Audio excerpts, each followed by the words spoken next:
I'm Grace, 22 years old, and 2 weeks ago I collapsed on stage in front of 3,000 people on the day I was supposed to give the valedictorian speech. The doctors said I had a brain tumor. They needed to operate immediately. They called my parents. No one answered. 3 days later, when I finally woke up surrounded by beeping machines and IV tubes, the first thing I saw wasn't my family's worried faces. It was an Instagram post from my sister. The whole family smiling in front of the Eiffel Tower with the caption, "Family trip in Paris. Finally, no stress, no drama." I said nothing. I didn't comment. I didn't call to confront them. Until 65 missed calls from Dad appeared on my screen along with one text. "We need you. Answer immediately." That's when I realized they weren't calling because they missed me. They were calling because they needed something else entirely. Before I continue, if you find this story worth hearing, please take a moment to like and subscribe, but only if you genuinely want to hear how this ends. And if you're watching right now, drop a comment telling me where you're from and what time it is there. Now, let me take you back 4 weeks ago, to the day everything started falling apart. 4 weeks before graduation. I'm standing in my childhood kitchen, watching Mom flip through a stack of wedding magazines. Not for me, of course. For Meredith. My older sister just got engaged, and suddenly the entire house revolves around her timeline. "Grace, can you pick up the napkin samples from the printer tomorrow?" Mom doesn't look up. Meredith's too busy with dress fittings. "I have finals, Mom." "You'll manage. You always do." That's the thing about being the reliable one. Everyone assumes you'll just handle it. I've been handling things for 4 years now, working 25 hours a week at a coffee shop while maintaining a 4.0 GPA, paying my own tuition through scholarships and tips. Meanwhile, Meredith's entire education was funded by our parents. Every semester. No questions asked. "Mom, I actually wanted to talk to you about graduation." I keep my voice casual. "I need to get something to wear for the ceremony. Maybe we could go shopping this weekend?" Mom finally looks up, but her eyes are already drifting back to the magazines. "Sweetie, you're so good at finding deals online. I'm sure you'll figure something out. I need to focus on your sister's engagement party. It's in 2 weeks. But graduation is..." "Grace." Her tone sharpens. "Your sister is bringing her fiancé's parents. Everything needs to be perfect." I nod. I always nod. Later that evening, I'm folding laundry in my old room when I hear Mom on the phone with her friend Linda. "Oh, the graduation?" "Yes, she's valedictorian. Can you believe it?" A pause. A laugh. "But honestly, the timing is terrible. Meredith's engagement party is that same week, and that takes priority. Grace understands. She's always been so independent. Independent. That's the word they use when they mean forgettable." That night, I call the only person who's ever asked how I'm actually doing. Grandpa Howard picks up on the second ring. "Gracie, I was just thinking about you." Something in my chest loosens. "Hey, Grandpa. Tell me everything. How are finals? How's the speech coming along?" I sink onto my bed, phone pressed to my ear. For the next 20 minutes, I actually talk. About my thesis. About the speech I've rewritten 6 times. About how terrified I am of standing in front of thousands of people. "Grace," Grandpa says when I finish, "do you have your dress yet? Shoes? Do you need anything?" My throat tightens. "I'm fine, Grandpa. Really." He's quiet for a moment, the kind of quiet that means he doesn't believe me. "Your grandmother would be so proud of you," he finally says. "You know that, right? She always said you had her spirit." I never met Grandma Eleanor. She died before I was born. But I've seen pictures. Everyone says I look exactly like her. The same dark hair, the same stubborn chin. "I'll be there, Grace. Front row. I wouldn't miss it for the world." "Thanks, Grandpa." My voice cracks slightly.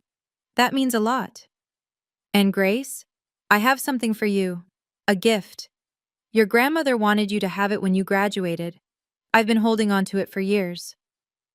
Before I can ask what it is, Meredith burst into my room without knocking. Grace, did you use my dry shampoo? I can't find it anywhere. I cover the phone. I don't use your stuff, Meredith. She rolls her eyes, flashes her engagement ring like it's a weapon. Whatever. Oh, congratulations on the valedictorian thing, I guess. Then she's gone. Grandpa heard everything. He says nothing, but his silence speaks volumes. 1 week before graduation. I'm running on 4 hours of sleep, 3 cups of coffee, and pure spite. Finals are done. My thesis is submitted. I've been pulling double shifts at the coffee shop because rent is due, and I refuse to ask my parents for help. They'd just use it as ammunition later. We helped you with rent that one time, remember? My head has been pounding for 3 days straight. I tell myself it's stress. It's always stress. Mom calls while I'm wiping down tables after closing. Grace, I need you home this weekend. The engagement party is Saturday and I need help with setup. Mom, I'm working. Call in sick. Meredith needs you. I grip the phone so hard my knuckles turn white. What about what I need? Silence. Then, Grace, don't be dramatic. It's one weekend. Your sister only gets engaged once. And I only graduate once, I think. Valedictorian, 4 years of perfect grades while working myself to exhaustion. But I don't say that. I never say that. Fine, I'll be there. I hang up and immediately feel the familiar ache behind my eyes intensify. The room tilts slightly. I grab the counter. You okay? My coworker Jamie looks concerned. Yeah, just tired. That night, I have a nosebleed that won't stop for 15 minutes. I tell myself it's the dry air. It's nothing. On the drive home, I get a text from Meredith. Don't forget to pick up the custom napkins and wear something nice. Tyler's parents will be there. Not how are you, not thanks for helping, just orders. My phone buzzes again. Dad this time. Can you pick up Aunt Carol from the airport Friday? Mom and I are busy with Meredith's party prep. I pull over to the side of the road. My hands are shaking, and I can't tell if it's rage or something else entirely. Rachel shows up at my apartment unannounced with Thai food and a worried expression. You look like death, she says, pushing past me into the kitchen. Thanks, love you too. Rachel Miller has been my best friend since freshman orientation. She's the only person who's seen me cry over my family. She's also brutally honest, which I both love and hate. Grace. She sets down the food and turns to face me. When's the last time you slept? Actually slept? I sleep. Liar. She crosses her arms. I talked to Jamie. She said you almost passed out at work yesterday. I was just dizzy. It's finals stress. It's your family stress. Rachel's voice softens. Grace, you're destroying yourself for people who won't even show up to your graduation. They're coming to graduation. Are they?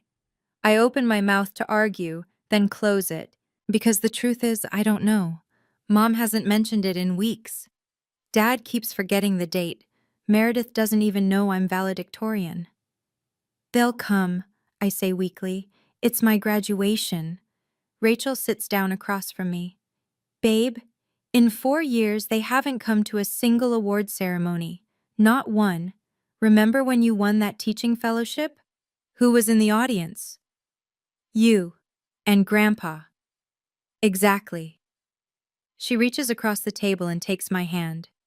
Grace, you don't have to keep setting yourself on fire to keep them warm. They're not even looking at the flame.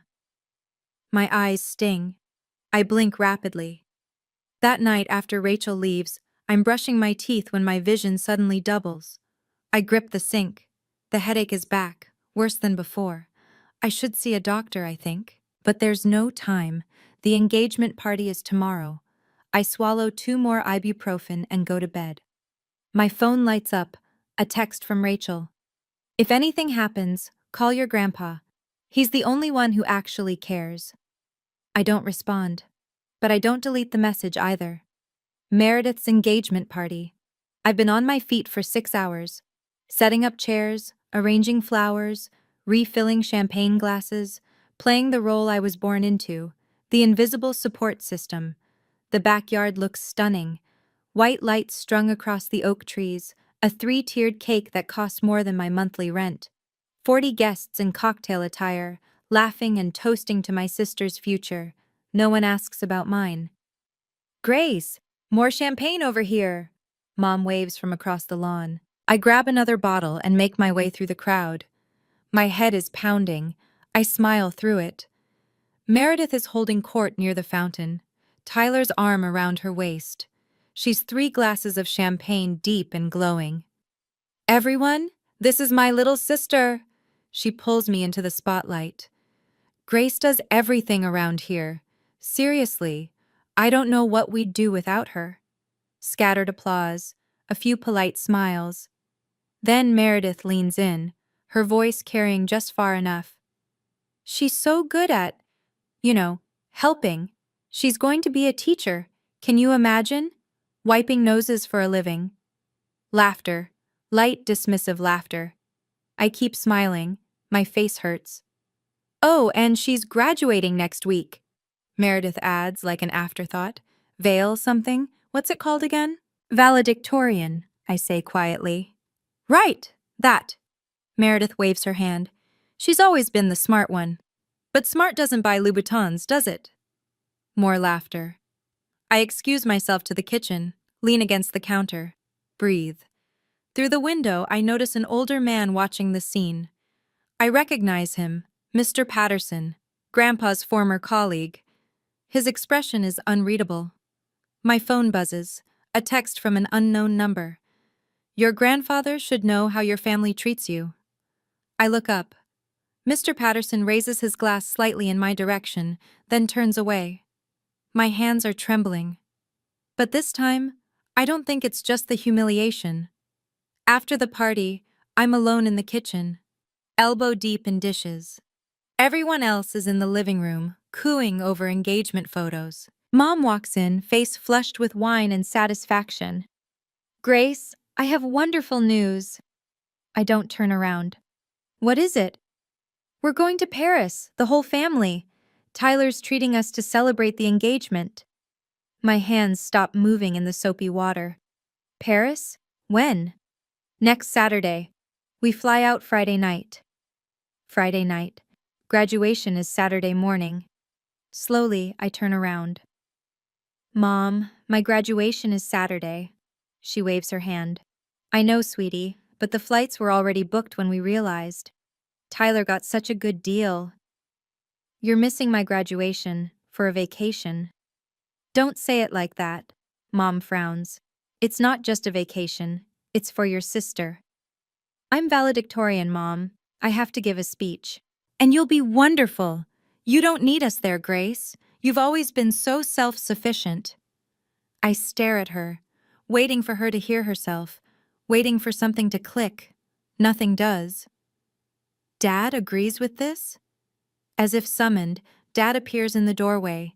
He can't meet my eyes. Grace, your mother and I discussed it. Meredith needs family support right now. She's going through a big life change. And graduating valedictorian isn't a big life change? You're strong. Dad's voice is tired. You don't need us the way your sister does. The room tilts. I grab the counter. Grace? Mom's voice sounds far away. You look pale. I'm fine. I'm not fine. My vision is blurring at the edges. The headache is screaming now, a sharp pressure behind my left eye. I need to go, I manage. Early shift tomorrow. I walk out before they can respond. In the car, I sit in the darkness for 10 minutes.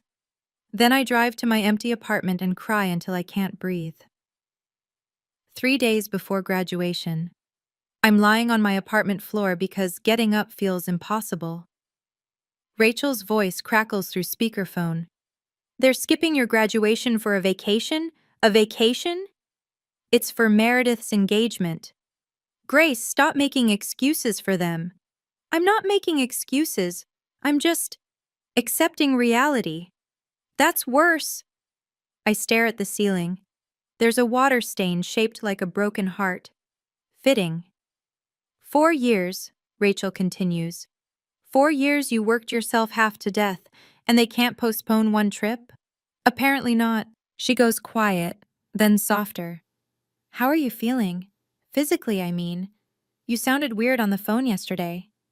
I'm fine. Grace. Really, just tired. That night, I wake up at 3 a.m. with the worst headache of my life. The pain is so intense I actually whimper. I stumble to the bathroom. Blood. My nose is bleeding again. Heavy this time. It won't stop. I sit on the cold tile floor, head tilted back, waiting. 15 minutes. 20. Finally, it slows. I look at myself in the mirror. Dark circles. Hollow cheeks. When did I start looking like a ghost? I should see a doctor. But graduation is in 3 days, and I have a speech to memorize. I text Rachel. I'm fine, going back to sleep. Then I open my photos. Scroll until I find one of Grandpa and me from last Christmas. He's the only one looking at the camera, the only one standing next to me. I think about what Rachel said. If anything happens, call your grandpa. He's the only one who actually cares. I save his number as my second emergency contact, just in case. Then I swallow more ibuprofen and tell myself 3 more days. I can survive 3 more days. If you've ever felt invisible to the people who were supposed to love you most, if you've ever been the one everyone relies on but no one actually sees, comment invisible below. I see you. I was you. And if you want to know what happened at my graduation, what really happened when I stepped onto that stage, stay with me. Because the next part, I'll never forget it as long as I live. One day before graduation, Grandpa Howard calls while I'm practicing my speech for the 100th time. Grace, are you ready for tomorrow? As ready as I'll ever be. I set down my index cards. Are you sure you can make it?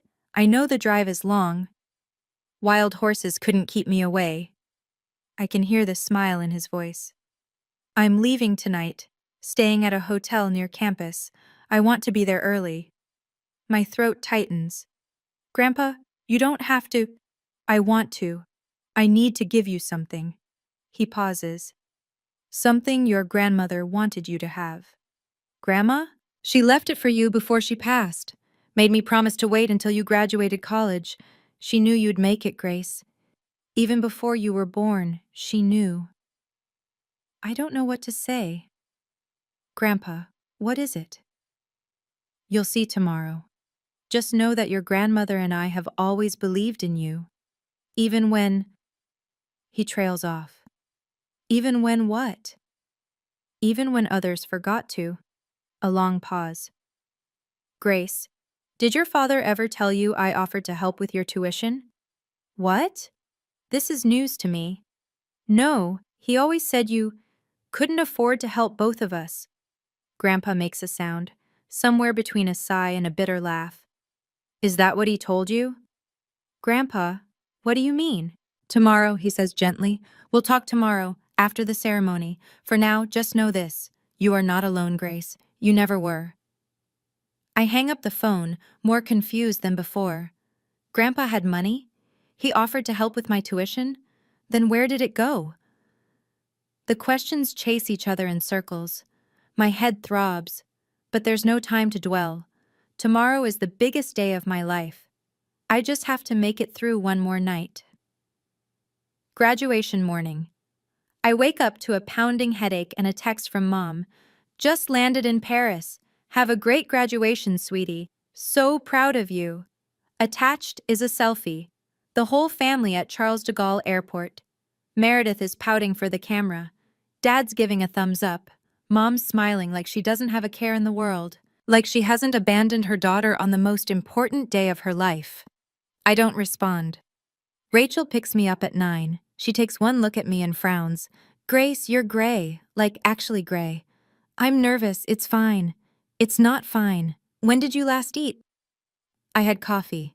That's not food. She forces me to eat half a granola bar while she drives. I manage 3 bites before my stomach rebels. The campus is already buzzing with activity, families everywhere, balloons, flowers, proud parents snapping photos. I try not to look at them. In the staging area, I check my phone one more time.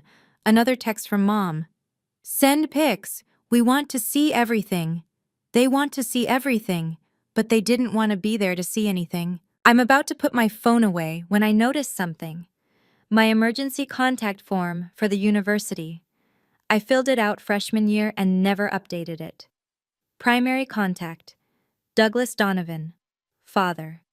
Secondary contact, Pamela Donovan, mother. On impulse, I pull up the form online, add a third line. Secondary contact, Howard Donovan, grandfather. I don't know why. It just feels right. Then I see him. Grandpa in the front row, already seated, already waiting. He waves. In his hands, I can see a manila envelope. I wave back. For the first time all week, I feel like I can breathe. Grace Donovan? A stage manager approaches. You're up in 10 minutes. 10 minutes. I can do this. I just have to stay standing long enough to make it through. 3,000 people. The sun is blazing. My cap feels too tight. The black gown absorbs heat like a furnace. My name echoes through the speakers. And now, our valedictorian, Grace Donovan. Applause. A roar of applause. I walk to the podium, one foot in front of the other. The stage lights are blinding. I grip the microphone, find Grandpa in the crowd. He's beaming. Rachel is next to him, phone out, recording. 2 empty seats beside them, reserved for family. No one claimed them. I clear my throat. Thank you all for being here. Today, I stand before you not just because of grades or test scores, but because of the people who believed in me. The words are there. I've practiced them 1,000 times. But something is wrong. The stage tilts. My vision narrows, tunneling to a single point. The microphone slips. I hear my own voice, distant, strange. Believed in me when I couldn't. Pain explodes behind my eyes, white hot, blinding. The world spins. I see Grandpa's face, confusion turning to horror. I see Rachel standing up. I see the 2 empty seats. And then I see nothing. My body hits the stage floor with a sound I'll never forget, screaming. Somewhere far away, people are screaming. Call 911. Get a doctor. Someone call her family. Hands on my face, Rachel's voice shaking. Grace, Grace, can you hear me? Grandpa's weathered hand gripping mine. I'm here, sweetheart. I'm here. I try to speak, try to tell them I'm okay, but the darkness is swallowing me whole. The last thing I hear before everything goes black is a stranger's voice, urgent and panicked. We're calling her parents now. Does anyone have their number? They won't answer, I think. Then I'm gone. This part of the story I didn't witness myself. Rachel told me later, when I could finally bear to hear it. The ambulance took 14 minutes. I was unconscious the entire time. At the hospital, doctors moved fast. CT scan, then MRI. Their faces got grimmer with each result. Brain tumor, the neurosurgeon told Rachel and Grandpa in the waiting room. Pressing on her frontal lobe, we need to operate immediately. Operate? Rachel's voice cracked. Right now? Within the hour. We need family consent. Rachel pulled out my phone, found my parents' number. First call, straight to voicemail. Second call, straight to voicemail. Third call, voicemail. Please, Rachel begged into the phone. Grace is in the hospital. It's an emergency. Call us back. Nothing. Grandpa tried next, called his son directly. Douglas picked up on the 5th ring. Dad, we're at the airport about to board. Grace collapsed at graduation. She has a brain tumor. She's in surgery in 40 minutes. Silence on the other end. Then Douglas's voice, strangely calm. Dad, we're about to take off. Can you handle things? We'll call when we land. Rachel told me Grandpa's face turned to stone. Your daughter is about to have emergency brain surgery, he said slowly. And you're asking me to handle it? Dad, the flight is 12 hours. By the time we get back, she'll be out of surgery anyway. There's nothing we can do from here. A long pause. Douglas, I want you to hear this clearly. If you get on that plane, don't bother calling me again. But Douglas did get on that plane. They all did. Grandpa signed the consent forms as my emergency contact. And when they wheeled me into surgery, I had two people waiting, my grandfather and my best friend. My family was 30,000 feet in the air, choosing Paris over me. I wake up 3 days later. The first thing I see is white. White ceiling, white walls, white sheets. The second thing I see is Grandpa, asleep in a chair next to my bed, still wearing the suit from graduation. The third thing I see is Rachel, curled up on a cot in the corner, dark circles under her eyes. I try to speak. My throat feels like sandpaper. Rachel stirs, opens her eyes, sees me. Grace. She's at my bedside in seconds, tears streaming. Oh my God! Grace! Grandpa wakes, his face crumbles with relief. My girl, he whispers. My brave girl. I try to form words. What happened? Rachel and Grandpa exchange a look, the kind of look that tells me something is very wrong.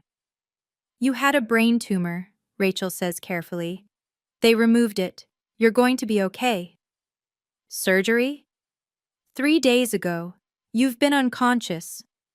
3 days. I turn my head, see my phone on the nightstand, charging. My parents? Another look exchanged. Rachel hands me the phone. Grace, maybe you should wait. But I'm already opening Instagram. And there it is, posted 18 hours ago.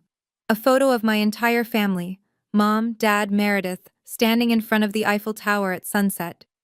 The caption, family trip in Paris. Finally, no stress, no drama. Blessed #family time. 247 likes. 32 comments, all gushing. I scroll through the other photos. Champagne at a cafe. Meredith in a couture dress. Dad eating croissants. Not one mention of me. Not one. Grace. Rachel's voice is gentle. They know you're in the hospital. Grandpa called them. I look at my grandfather. His jaw is tight. They know. I stare at the photo again. No stress, no drama. That's what I am to them. Stress, drama. I close Instagram. I don't cry. I don't have the energy left to cry. 4 days after surgery, I'm getting stronger. The doctors say the tumor was benign. They caught it just in time. I don't post on social media. Don't comment on Meredith's photos. Don't call to confront my parents. I just exist, heal, try to process. Grandpa visits every day. Rachel practically lives in my hospital room. The nurses know them both by name now. You need to eat more, Grandpa says, pushing a container of soup toward me. I'm not hungry. Grace Eleanor Donovan, you will eat this soup or I will spoon-feed you myself. I almost smile. Almost. That evening, Rachel goes home to shower. Grandpa falls asleep in his chair. I'm finally alone with my thoughts. That's when my phone lights up. 1 missed call from Dad, 5 missed calls from Dad, 20 missed calls from Dad, 65 missed calls from Dad. My heart stutters. Then the texts start appearing. Dad. Grace, call me back, important. Dad. Answer your phone. Dad. We need to talk, now. Dad. Grace, this is urgent. Call immediately. Mom. Honey, call your father, please. Meredith. Grace, what did you do? Dad is freaking out. I scroll through them. 65 missed calls, 23 texts. Not one asks how I am. Not one says we're sorry. Not one says we love you. Just, we need you. Answer immediately. I show Grandpa when he wakes up. His face darkens. They know, he says quietly. Know what? He takes a deep breath. Grace, there's something I need to tell you. Something about why they're really calling. What do you mean? It's not because they're worried about you. His voice is heavy. It's because I told them about the gift, your grandmother's gift, and they just realized what they might lose. My blood runs cold. Grandpa, what gift? He looks at me with tired, sad eyes. It's time you knew the truth. Grandpa pulls his chair closer, takes my hand. 22 years ago, when you were born, your grandmother and I made a decision. We opened an education savings account in your name. For college? Not exactly. He shakes his head. We knew your parents would pay for college. That's what we told ourselves anyway. This account was different. A graduation gift, seed money for your future. Your grandmother called it your freedom fund. How much? Grandpa hesitates. Enough to buy a small house, or start a business, or put a down payment on whatever dreams you had. My head spins. That's life-changing money.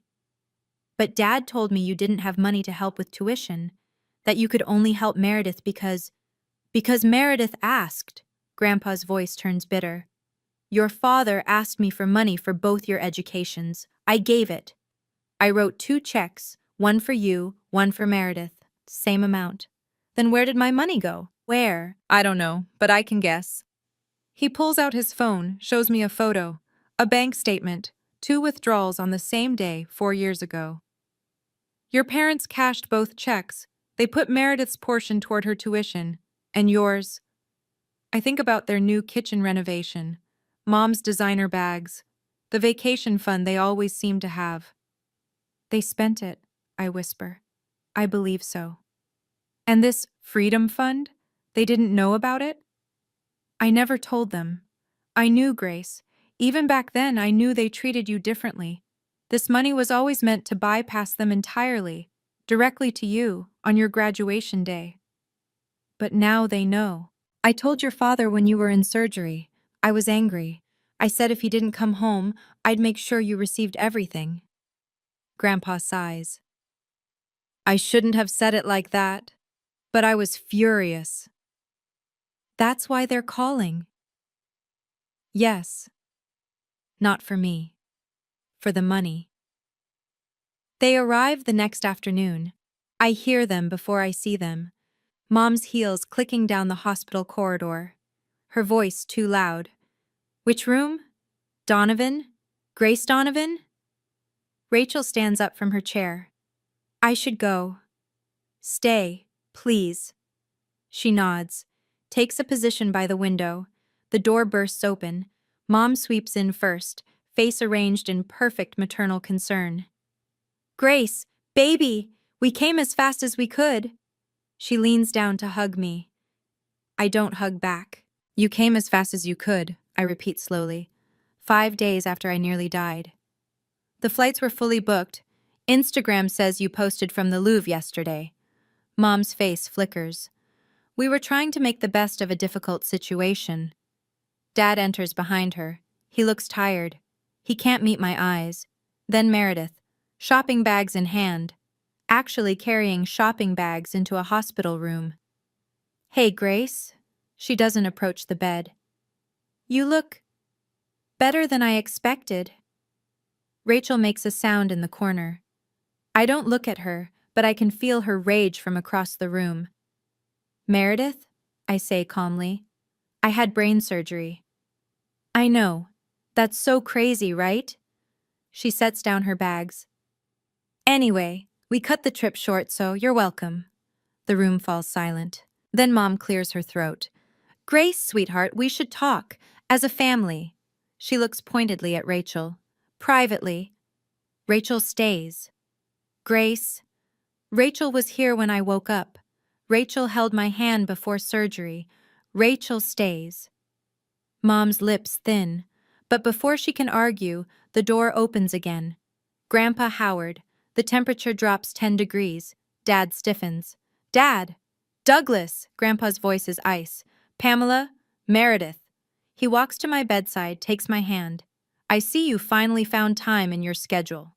Mom starts to speak. Grandpa cuts her off. Don't. Just don't. If your family has ever come running back, not because they missed you, but because they needed something from you, Drop "they" came back in the comments. I know that feeling. I know how it hollows you out. But here's the thing. What happened next in that hospital room? It changed everything. I'd been waiting my whole life to say what I was about to say. So hold on. Because this is where it gets real. Dad tries first. Dad, can we talk about this rationally? Rationally? Grandpa's voice is quiet, which is somehow worse than yelling. Your daughter collapsed on stage. She had a brain tumor.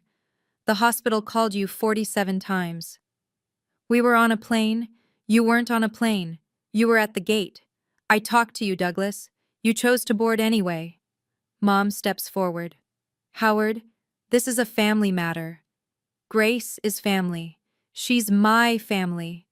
And for 22 years, I've watched you treat her like she doesn't exist. That's not true. Mom's composure cracks. We love Grace. You love what Grace does for you. There's a difference. Grandpa turns to Dad. Tell me, Douglas, when's Grace's birthday? Dad blinks. March. No. April.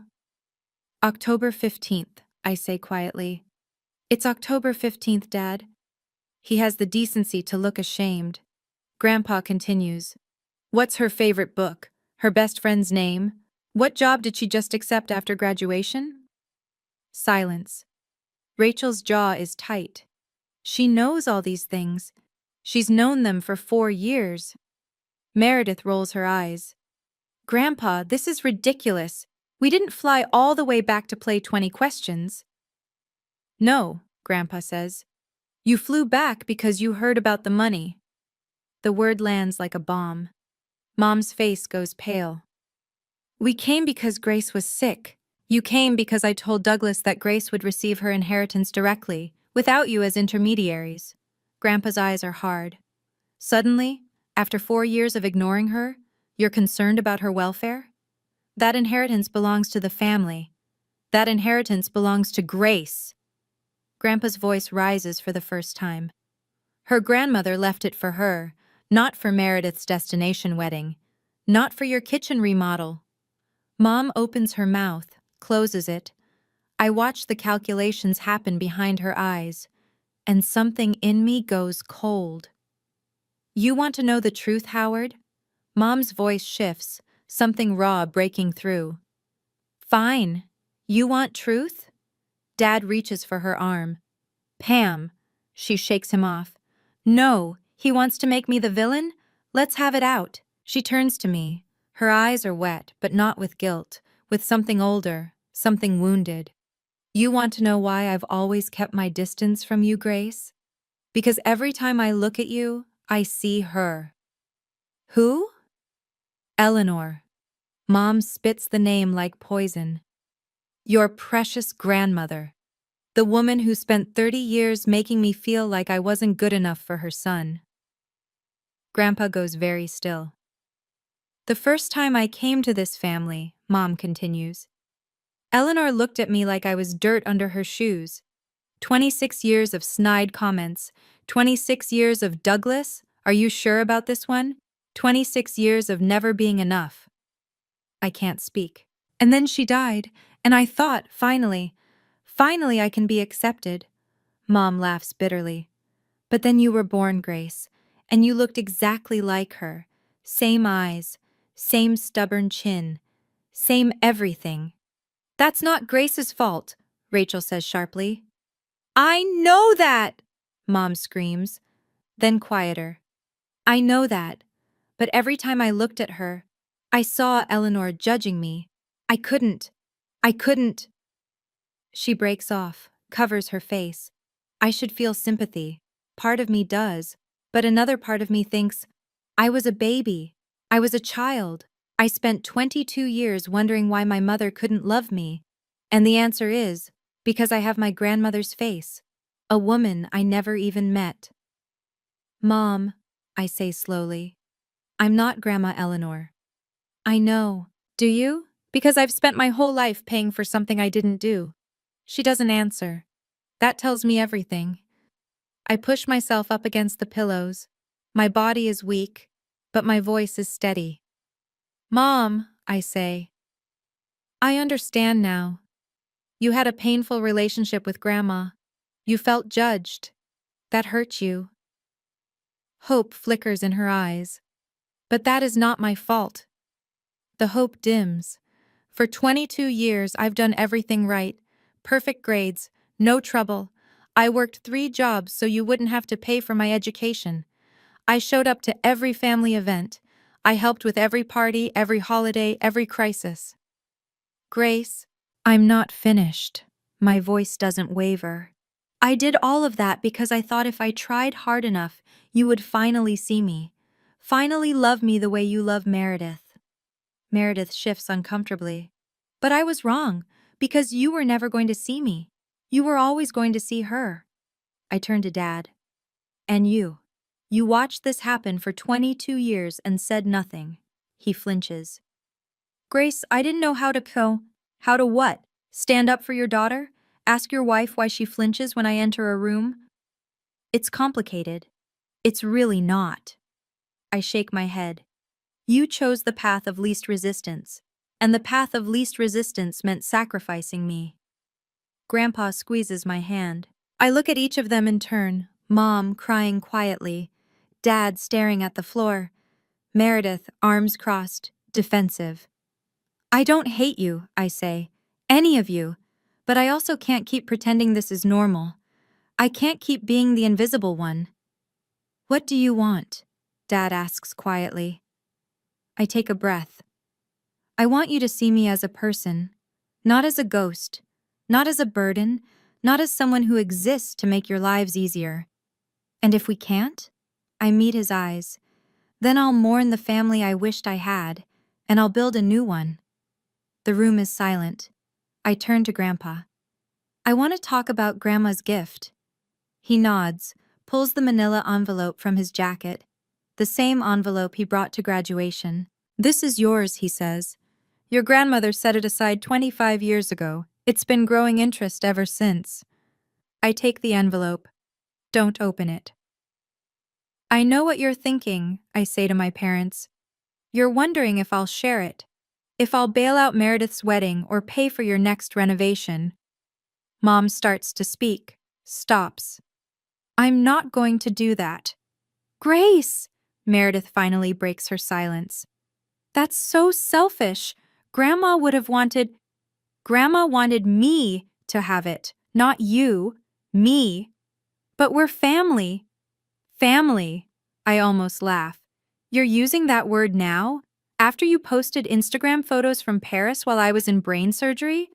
Meredith's face reddens. I didn't know it was that serious. Because you didn't ask. She falls silent. I look at Mom.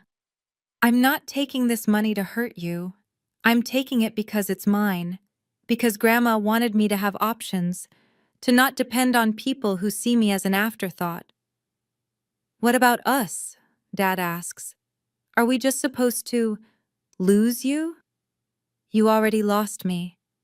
My voice softens, just slightly. Years ago, when you stopped showing up, when you stopped asking how I was, when you let me become invisible. I take a breath, but I'm not shutting the door completely. If you want to be in my life, really in my life, you have to earn it.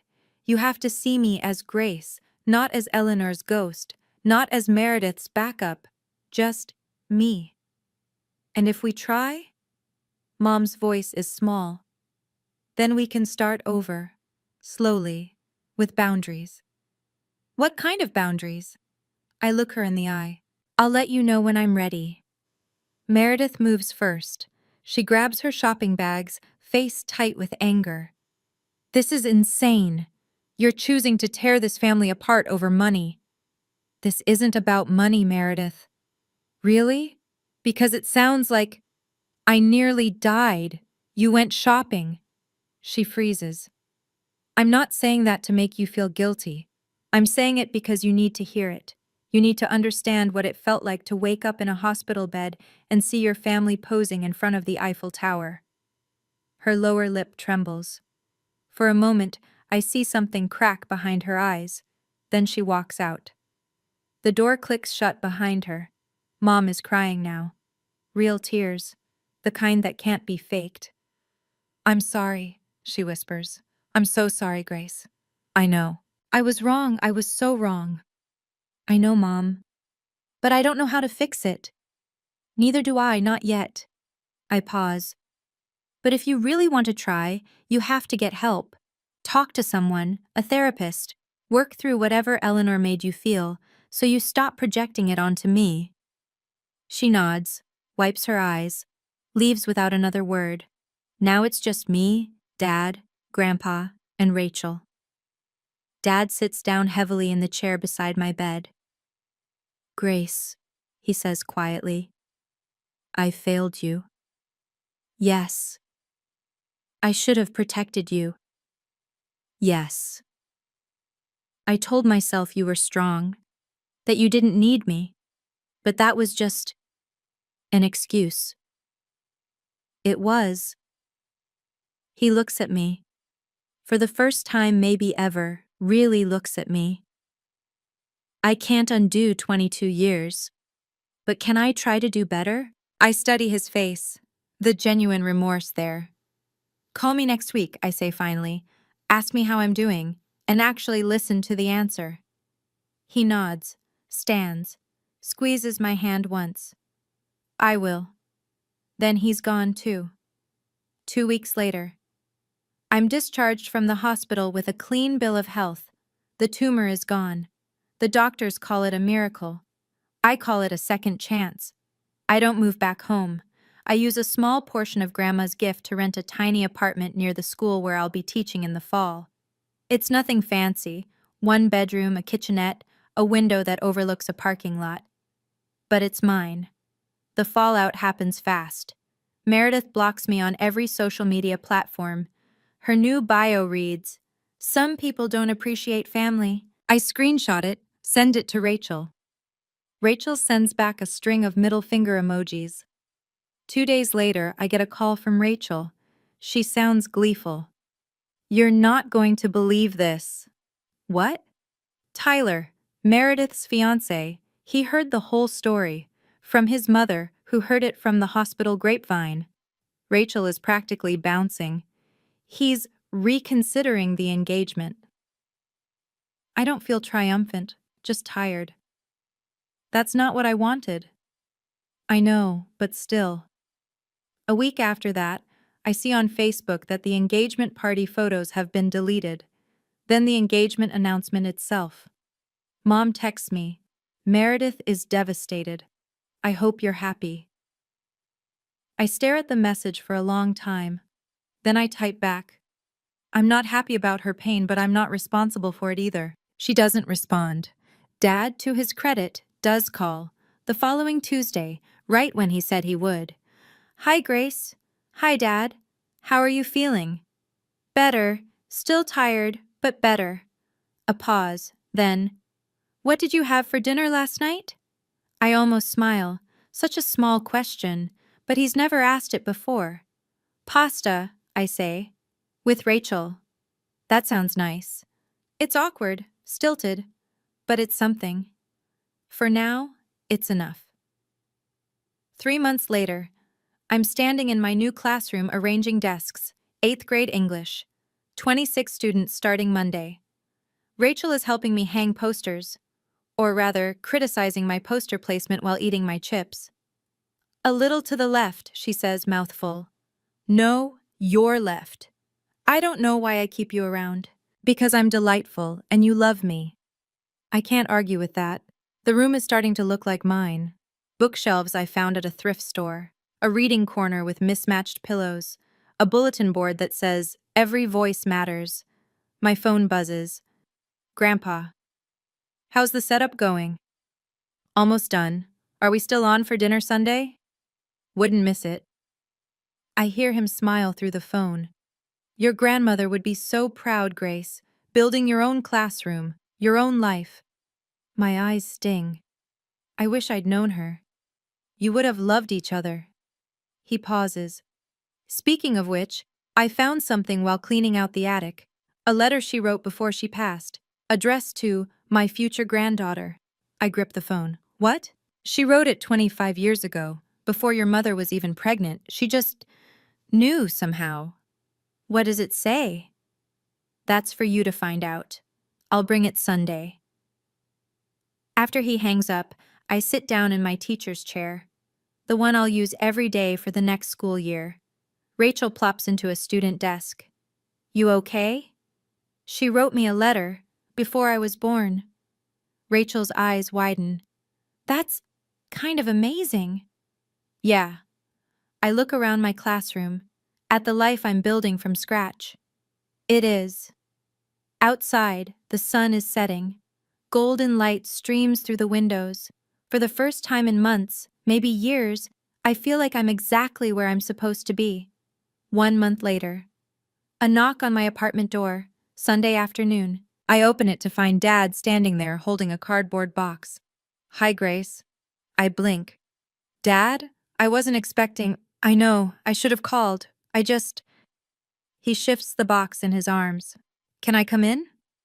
I step aside, let him enter. My apartment is small but cozy now. Plants in the window, photos on the shelf, Rachel at graduation, Grandpa and me at a restaurant, my students' artwork from the first week of school. Dad looks around, taking it in. You've made this nice. Thanks. He sets the box on my tiny kitchen table. I brought you something. What is it? Open it. I pull back the cardboard flaps. Inside, photo albums, old books, a hand-embroidered handkerchief. Grandma Eleanor's things, I whisper. Your mother was going to throw them out.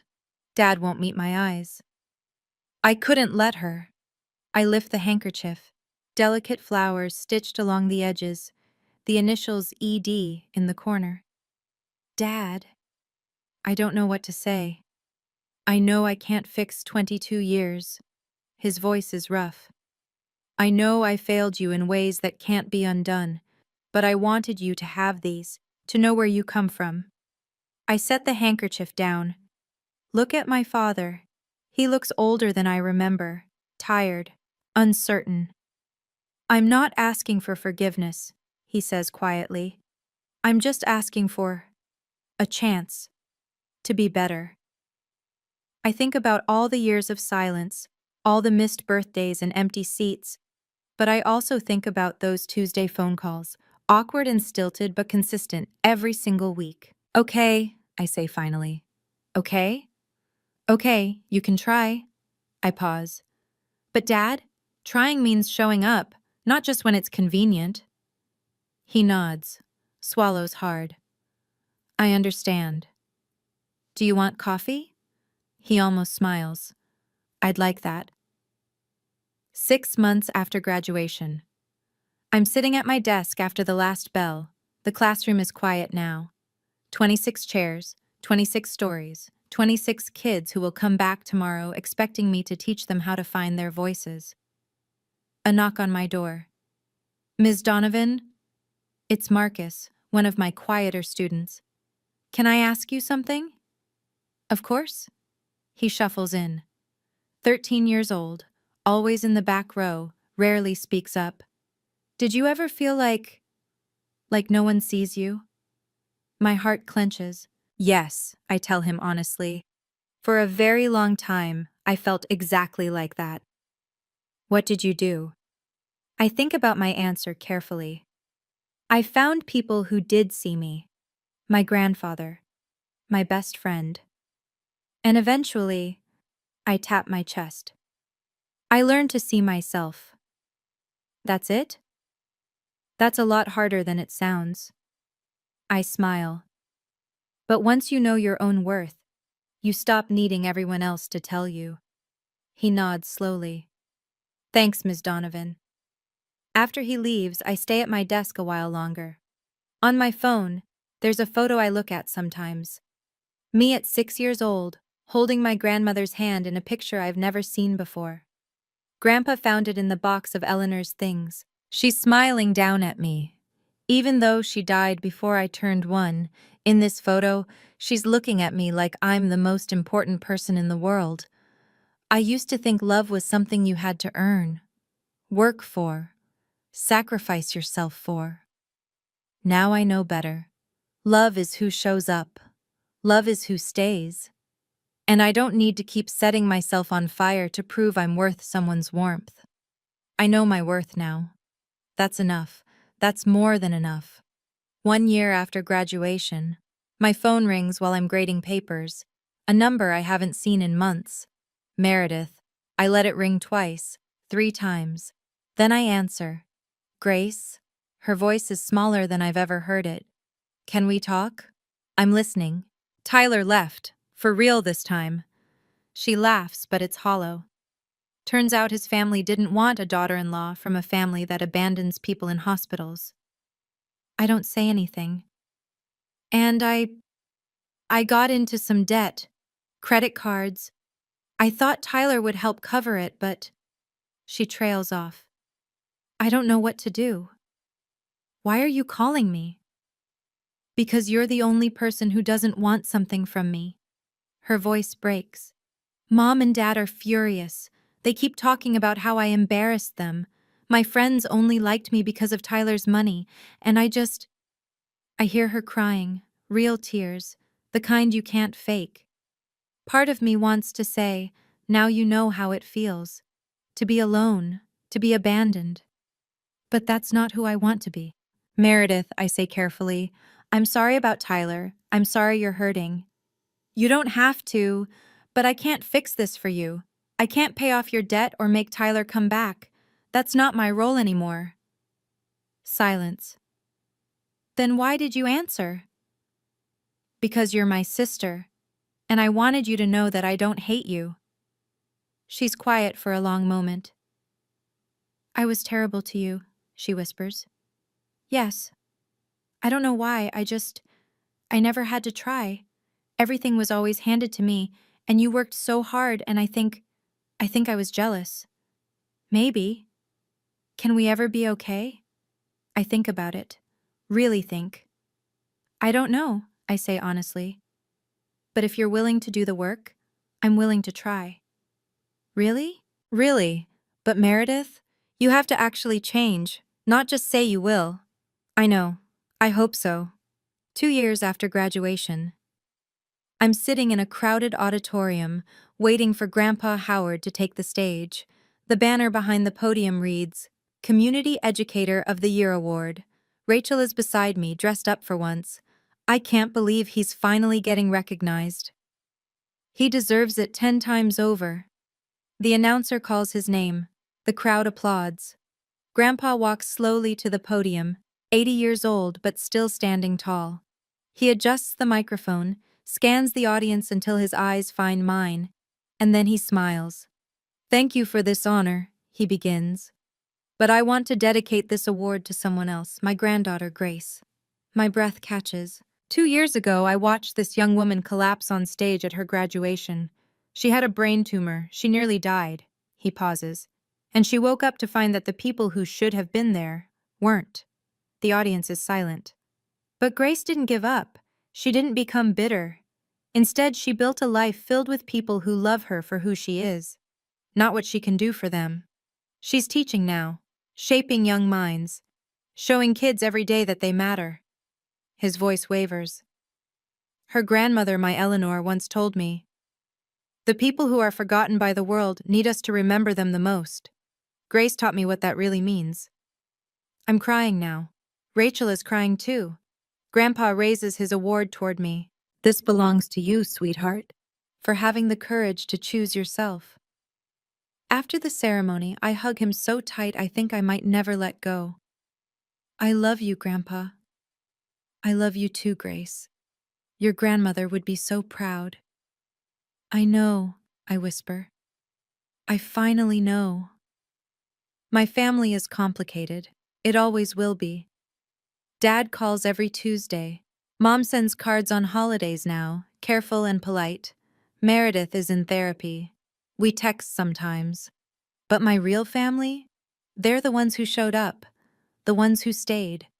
Rachel, Grandpa, my students, and finally, myself. If you've made it this far, I want to share something with you. I used to wonder why my mother couldn't love me, why I had to work twice as hard for half the recognition, why I was invisible in my own family. Now I understand. My mother wasn't a villain. She was a wounded person who never healed from her own pain. Psychologists call it projection, when someone's unresolved trauma spills onto someone else. She saw her mother-in-law in my face, and instead of dealing with that wound, she let it poison our relationship for 22 years. And me? My weakness was my desperation for approval. I kept believing that if I tried harder, sacrificed more, achieved enough, they would finally see me. That's called people-pleasing, and it's a survival mechanism. It kept me safe when I was small. But as an adult, it nearly destroyed me. The brain tumor was the most terrifying thing that ever happened to me. But in a strange way, it was also a gift. It forced me to see my family clearly. It gave me permission to stop performing for people who weren't watching. So here's what I learned, and I hope you'll carry it with you. You can't earn love from people who aren't willing to give it. Stop setting yourself on fire to keep others warm, especially when they won't even look at the flame. Your real family isn't determined by blood. It's determined by who shows up when life gets hard. And finally, you are allowed to choose yourself. That's not selfish. That's survival.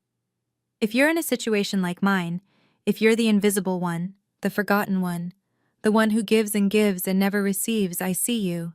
And I hope you learn, like I did, that the only approval you truly need is your own. Thank you for staying with me until the end. If you have your own story about family, about boundaries, about learning to see your own worth, I'd love to hear it. Drop it in the comments. I read every single one. And if this story meant something to you, please like, subscribe, and hit that notification bell. There's another story waiting in the description. Something tells me you'll want to hear it. Until next time.